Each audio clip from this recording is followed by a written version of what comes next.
Bonjour à tous, donc aujourd'hui nous allons continuer notre formation sur le logiciel WinDesign et nous allons travailler notamment sur la rétroconception. Dans la majorité des cas, le travail d'un concepteur de base de données consiste non pas à créer une base de données en partant de rien, mais plutôt à corriger ou à étendre une base existante.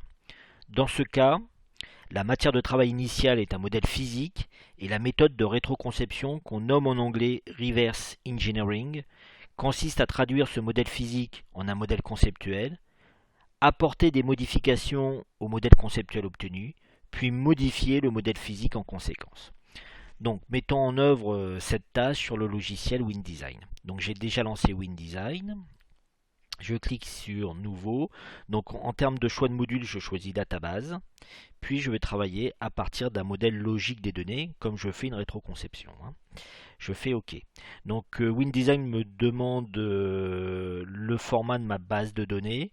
Donc moi j'ai une base de données MySQL, donc on voit les différents formats proposés par défaut par WinDesign. Je fais OK. Avant d'aller plus loin, si je vais dans le menu Options, Préférences, Modèle, ici syntaxe nom. Ma base de données utilise peut-être des majuscules, des minuscules, au niveau des noms de champs, des noms des tables. Si je veux conserver cette syntaxe-là, minuscule, majuscule, je choisis ignorer la casse. Je fais OK. Voilà. Donc à partir de maintenant, je peux commencer ma rétroconception. Donc je vais aller dans base de données et choisir reverse engineering. Voilà. WinDesign me propose différents choix de rétroconception. Soit je pars d'un script d'un script SQL qui contient le contenu de ma base de données, c'est-à-dire les noms des tables, les liens entre ces différentes tables. Donc à ce moment-là, il suffit de faire lancer, puis d'aller chercher votre fichier SQL. Soit vous travaillez à partir d'un lien utilisant un médiateur universel. Donc ici, EDBC, un médiateur universel qu'on appelle aussi un middleware. Donc c'est la solution que je vais préconiser. Euh, pour pouvoir utiliser un médiateur, encore faut-il qu'il soit installé sur votre poste de travail. Donc ici, comme je travaille avec une base MySQL, il me faut un médiateur MySQL. Donc si je vais sur internet, je tape simplement MySQL ou DBC dans ma barre de recherche. Donc j'arrive sur le site de MySQL et ici vous sélectionnez votre plateforme de travail. Bon, par exemple ici Microsoft Windows. Puis après, suivant votre système d'exploitation, vous choisissez 32 bits ou 64 bits. Vous téléchargez, vous installez le médiateur. Voilà. Donc une fois que le médiateur est installé, on va pouvoir travailler. Donc je vais cliquer sur lancer. Il me propose soit de travailler à partir d'un fichier, soit de travailler par rapport à une base qui est en dur sur mon disque dur. Donc je vais choisir source de données machine et je clique sur nouveau. Donc il me propose soit de travailler sur une source de données utilisateur, soit depuis une source de données système. La différence entre les deux, c'est que si vous choisissez source de données système, elle sera accessible par tous les utilisateurs. D'accord. Alors que si vous travaillez sur une source de données utilisateur, seul l'utilisateur connecté aura accès à sa base de données.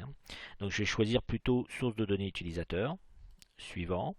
Je vais chercher mon driver ODBC MySQL. Suivant. Et je fais terminer. Il me demande de mettre un nom à mon lien. Donc je vais l'appeler BDD Tartuffe. Tartuffe étant le nom de ma base de données. Donc BDD Tartuffe. L'utilisateur root, je n'ai pas de mot de passe, donc là c'est extrêmement simple, pas trop de protection quoi. Database, je vais chercher ma base donc qui s'appelle Tartuffe. Je fais un test, donc je vois qu'il arrive à se connecter. Si je vais dans détail, c'est une partie intéressante dans le sens où si vous devez aussi importer des enregistrements, vous avez tout intérêt à choisir une bonne table de caractères qui gère notamment les accents. Voilà, donc je fais OK. OK. Et donc il m'ouvre une boîte de dialogue reverse au DBC où je vais pouvoir extraire toutes les tables avec les clés primaires, clés étrangères, éventuellement les index pour les clés étrangères euh, de ma base Tartuffe. Je fais extraire table. Donc ma base est extrêmement simple. C'est une table client, une table facture. Et je fais OK. Il me demande si je veux optimiser. Je dis non. Donc voici mon modèle physique. Donc on voit une table facture avec une clé primaire ID facture, une clé, un champ, on va dire quelconque, date facture, et ici une clé étrangère ID client, hein, une facture appartenant à un et un seul client. Dans ma table client, donc j'ai une clé primaire ID client, et puis ici un attribut quelconque, un champ quelconque, non client. Donc si voilà, j'ai récupéré mon modèle physique, maintenant je vais générer mon modèle conceptuel pour apporter les modifications. Donc je vais dans modèle, générer modèle conceptuel. Voilà. Donc là je retrouve mon MCD avec une entité facture, une association et une entité client. Et là je vois bien qu'une facture appartient à un et un seul client, un client pouvant avoir aucune ou plusieurs factures. Donc je vais apporter les modifications à mon MCD. Imaginons que je désire maintenant gérer l'adresse mail d'un client.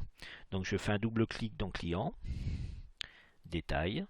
Je vais créer un nouveau champ que j'appelle mail, alphanumérique, caractère variable. Je vais baisser un peu, 45, je fais créer. OK, voilà. Je vais enregistrer mon MCD. Voilà. Et je vais enregistrer aussi voilà, mon modèle physique de base. Donc à partir de là, je vais régénérer mon modèle physique. Donc générer modèle physique en tenant compte évidemment du nouvel attribut, hein, d'une mail. Je fais OK, donc je suis bien sur MySQL, je fais OK. Voilà mon nouveau modèle physique, je l'enregistre. Comme j'ai pas fait attention, donc je mettais, voilà. Donc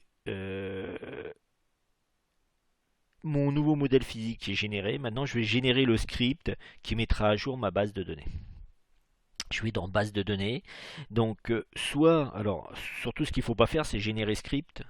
Choisir cette commande-là, générer script, parce que là, il va vous générer le script avec toutes vos tables et tous les champs à l'intérieur. Moi, ce qui m'intéresse, c'est simplement les modifications qui ont été apportées entre votre modèle physique initial et le modèle physique actuel. Donc, je choisis plutôt générer script de mise à jour. Il me demande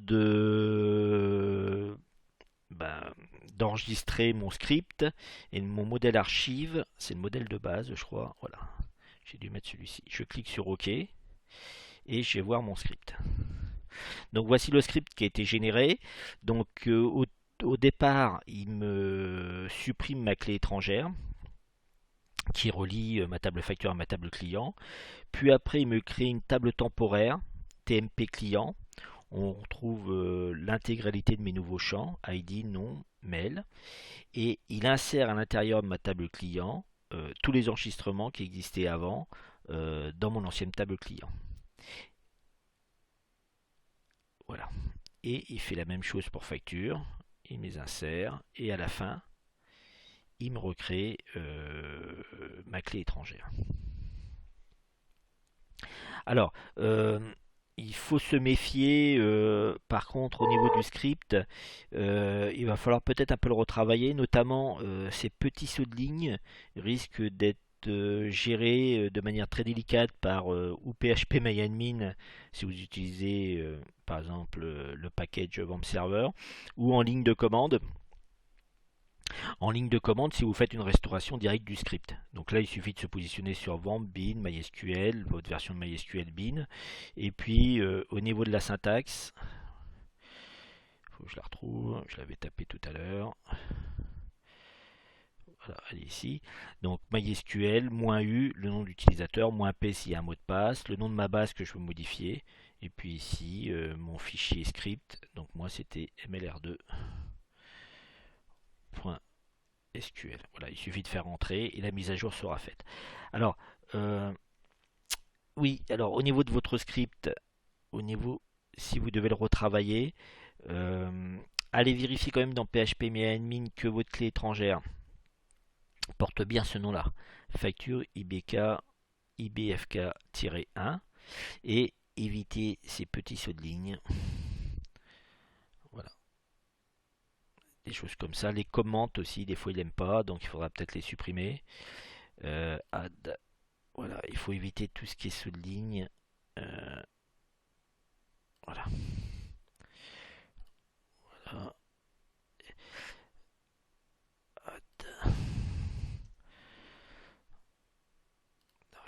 précise.